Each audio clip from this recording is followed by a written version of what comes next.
Airport থেকে বাড়ি ফেরার পথে প্রায় ডাকাতির কবলে পড়েন প্রবাসীরা। চাপাতি, ছোড়া ও আগ্নেয়াস্ত্র নিয়ে প্রবাসীদের সর্বস্ব লুট করে নেওয়া হয়।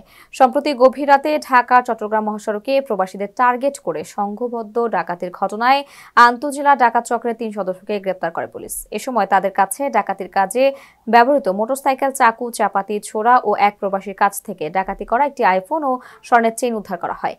মুন্সিগঞ্জ অতিরিক্ত পুলিশ সুপার মোহাম্মদ বদিউজ্জামান জানান, কয়েক মাস আগে দুবাই ফেরত প্রবাসী মোহাম্মদ ওসমান যখন বিমানবন্দর থেকে বাড়ি ফিরছিলেন, মহাসড়কের বালুয়াকান্দি এলাকায় পৌঁছলে ডাকাতদের টার্গেটে পড়েন তিনি। এরপর রাত 3টার দিকে গাড়িটি মেঘনা সেতুর উপর আসতেই 6 ডাকাত 2টি মোটরসাইকেলে করে ব্যারিকেড দিয়ে গাড়ি প্রতিরোধ করে।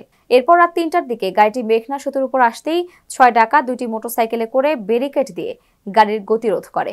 পরে তারা ওই প্রবাসী, গাড়ির ড্রাইভার ও সঙ্গে থাকা আরেক স্বজনের মোবাইল ফোন, নগদ অর্থ, বিদেশ থেকে আনা মালামাল ভর্তি লাগেজ, নতুন আইফোন, স্বর্ণের চেইন সহ বিভিন্ন মালামাল লুটে নেয়।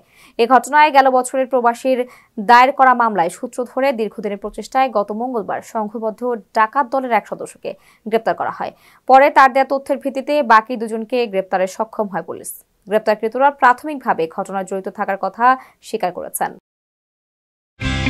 সুলভ মূল্যে ভবন নির্মাণের যাবতীয় সামগ্রী, রোলার, বোম লোডার, হাইয়াব ও 50 টনের গাড়ি পর্যন্ত মিলছে ওমানের মাবেলা সানাইয়ার আফাক আল আসমাত আল মাতুয়াত LLC-তে। অর্ডারের জন্য কল করুন স্ক্রিনে দেয়া নাম্বারে।